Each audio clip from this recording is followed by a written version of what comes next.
was the one that said, you have not so learned Christ. Christ is a syllabus. But we live in a generation where people don't know Christ, but they know their geos. They know the grace of commissions and the grace of graces, but they don't know the one in whom was the fullness of grace and truth.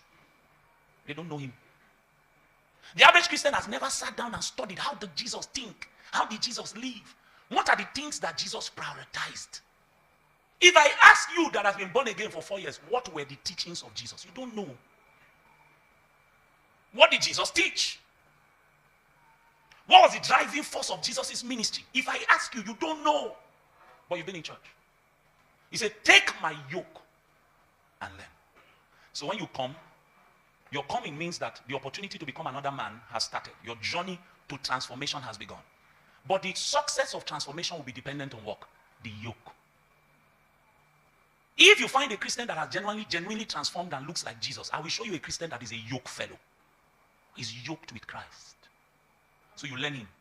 He says, for I am gentle and lowly in heart. He now says, and you will now find what? Rest for yourself. So he says, come unto me, all you that labor, and you will find rest. So that's the first rest. What is that first rest? That is the first rest. That means that Satan no longer has legal right over your life. The puppet master is no longer the devil. You are submitting yourself to Jesus to say, be my king. But he now says that that is not enough. There is rest for your soul. You are not here. The rest for your soul is now dependent on whether you are yoked. There are many that have come to Jesus, their soul has not found rest. Pleasure, the love of this world has made your soul a football field, very noisy. All kinds of things happen in your soul. That's why you are easily depressed. Your soul has not found rest. And you see, that rest, you can't buy it in the market. It comes through a yoke. When you become yoked with Jesus, my brother, the way you look at life will change because you'll be looking at it through the lenses of the master. So what men call failure, you can call it success. What men say is wasting, you can say that it is sacrifice.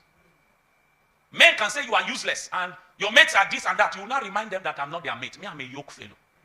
The minute you become yoked, your age in the spirit changes. You are no longer measured in time. You are now measured in eternity. Yoked fellows.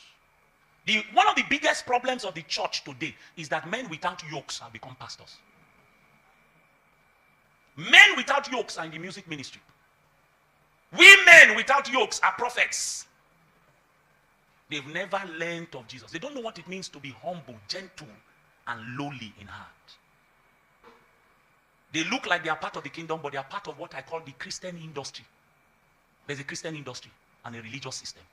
It's Babylon.